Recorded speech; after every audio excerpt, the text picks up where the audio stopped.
Assalamualaikum warahmatullahi wabarakatuh. Hari ini saya akan membahas tentang dideklarasikannya Ganjaris oleh Mas Jopray di Jakarta. Jadi ini adalah peristiwa yang sangat mengejutkan di tengah pusaran, di tengah hangatnya hubungan antara Puan dengan Ganjar Pranowo. Kemudian muncullah Ganjaris atau dukungan terhadap Ganjar untuk mencalonkan diri sebagai presiden pada kesempatan Pilpres 2024 yang akan datang. Jadi ini sangat menarik sekali di tengah hangatnya hubungan antara Puan Maharani dengan Ganjar Pranowo, di mana kemarin pada saat terdapat acara partai di Jawa Tengah, Ganjar Pranowo sebagai gubernur Jawa Tengah itu kemudian tidak diundang oleh panitia, sehingga kemudian memunculkan pertanyaan publik kenapa kemudian hal tersebut bisa terjadi. Kini hubungan tersebut semakin menjadi-jadi, apalagi kemudian ada sekelompok relawan yang kemudian mengatasnamakan Ganjaris atau yang disingkat Ganjar Pranowo untuk Indonesia Satu yang dideklarasikan oleh Mas Jopray di Kebayoran Baru, Jakarta Selatan, tepatnya di Hotel Neo. Ketika ditanya dari mana dana yang didapatkan berdasarkan sumber media, mereka adalah patungan 50 ribuan bisa ngumpul. Jadi menurut mereka dana sebagai relawan itu sangat murah, yakni patungan 50 ribuan kemudian bisa mereka kemudian berkumpul. Ini juga menjadi sangat aneh sekali ya. Biasanya kita tahu yang namanya relawan itu dananya saya kira tidak sedikit juga, karena kemudian mereka juga harus mensosialisasikan calon ke masyarakat dari tingkatan yang paling bawah sampai ke tingkatan yang paling atas, sehingga kemudian ini juga menjadi pertanyaan karena menurut mereka dana yang dibutuhkan itu sangat kecil sekali. Selain itu biasanya relawan ini merupakan pintu masuk dari donatur-donatur yang akan memberikan dukungan kepada calon yang akan diusung pada kesempatan Pilpres yang akan datang. Sehingga kemudian biasanya para relawan ini yang kemudian mengumpulkan dana dari masyarakat, bisa juga dari pengusaha, sehingga kemudian dana-dana itulah yang akan digunakan oleh relawan untuk kemudian mengusung calon atau pasangan calon yang dijagokan atau yang diandalkan pada kesempatan pemilihan presiden atau wakil presiden. Seperti yang sudah saya sampaikan sebelumnya, bahwa Ganjar itu harus meniru langkah Jokowi pada 2014 silam, di mana Jokowi pada saat itu awalnya Jokowi tidak mendapatkan restu dari Ibu Megawati, akan tetapi kemudian pada saat itu berdirilah Projo atau Pro Jokowi, yang kita tahu pada saat itu Projo sangat berseberangan dengan Pro Meg atau Pro Mega.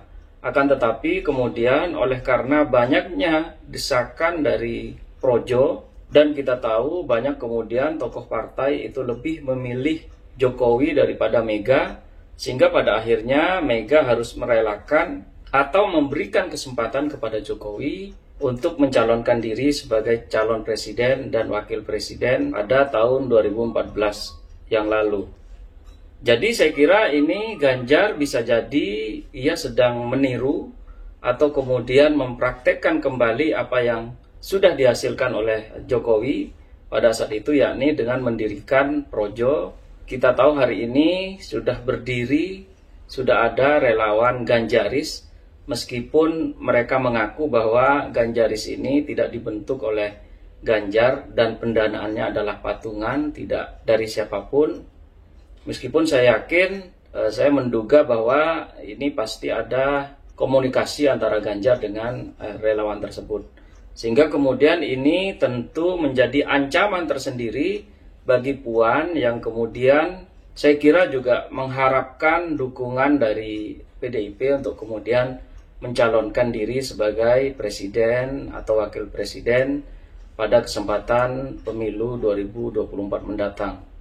Ganjar tentu tidak serta-merta dapat melakukan perlawanan terhadap pihak-pihak yang tidak menyukainya. Akan tetapi tentu Ganjar juga harus berpikir bagaimana kemudian Ganjar dapat meluluhkan hati Megawati sehingga kemudian Ganjar akan mendapatkan tiket Pilpres sebagaimana yang dilakukan oleh Jokowi.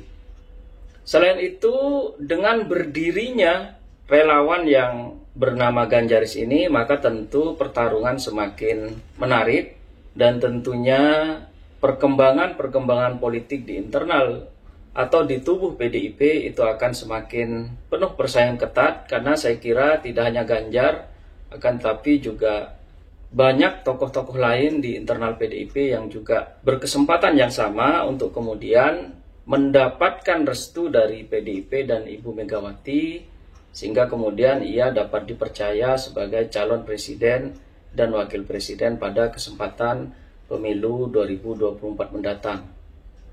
Tidak hanya itu, sekali lagi, jadi Ganjar ini bisa jadi merupakan kuda liar bagi PDIP. Kenapa saya kemudian mengatakan demikian? Karena bisa jadi ketika misalkan Ganjar Pranowo tidak mendapatkan tiket dari PDIP, maka tentu bisa jadi Ganjar ini akan mencari kendaraan politik lainnya.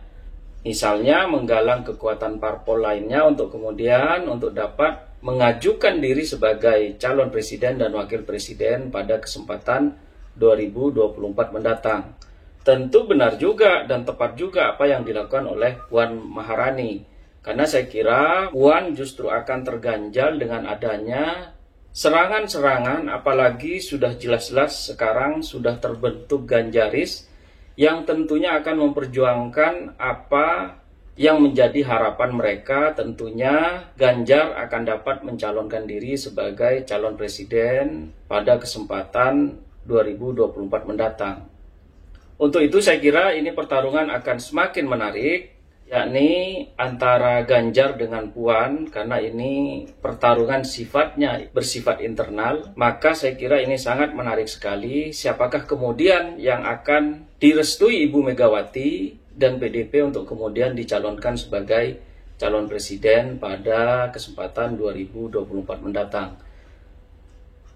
Jadi sekali lagi Ganjar ini merupakan batu ganjalan bagi calon-calon lainnya di internal PDIP. Selain itu juga bagian dari orang yang patut diperhitungkan nantinya oleh calon-calon lainnya yang kemudian juga berkeinginan untuk mengikuti kontestasi Pilpres pada tahun 2024 mendatang.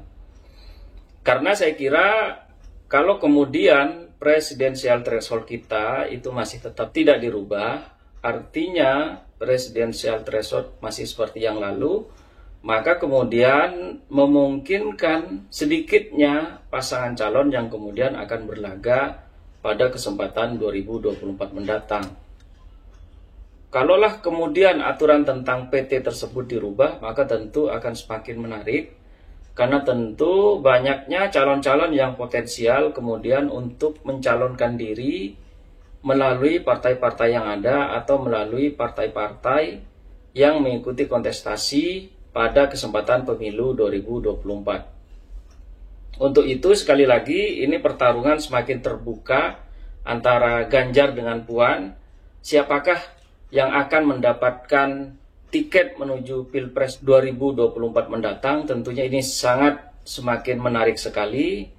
Kita tunggu saja, semoga keduanya baik Puan maupun Ganjar atau calon-calon lainnya di internal PDIP itu dapat menggunakan jalur-jalur yang tidak bertentangan dengan hukum dan etika, sehingga kemudian calon yang diusung oleh PDIP atau juga partai lainnya itu benar-benar merupakan calon yang memiliki track record, kualitas dan dedikasi yang tinggi terhadap keberlangsungan bangsa dan negara, sehingga kemudian pemimpin-pemimpin yang akan kita pilih nantinya pada kesempatan 2024 mendatang itu adalah pemimpin yang lahir memang dari rakyat, yang kemudian dapat membawa Indonesia lebih ke arah yang lebih baik, sehingga tujuan dari bangsa dan negara sebagaimana tertuang dalam pembukaan Undang-Undang Dasar 1945 itu dapat tercapai dengan sebagaimana mestinya. Mungkin hanya ini yang dapat saya sampaikan tentang sudah terbentuknya gerakan atau pendukung dari Ganjar yang dinamakan Ganjaris. Tentu ini sekali lagi akan menjadi batu ganjalan bagi Puan Maharani dan calon-calon lainnya di internal PDIP. Kita tunggu saja bagaimana perkembangan selanjutnya, apakah Ganjar akan menjadi pilihan terbaik bagi Partai Demokrasi Indonesia Perjuangan, atau justru PDIP akan mencalonkan calon lain selain Ganjar Pranowo, atau bahkan seperti yang diisukan justru PDIP akan mencalonkan calon lain di luar PDIP. Kita tunggu perkembangannya.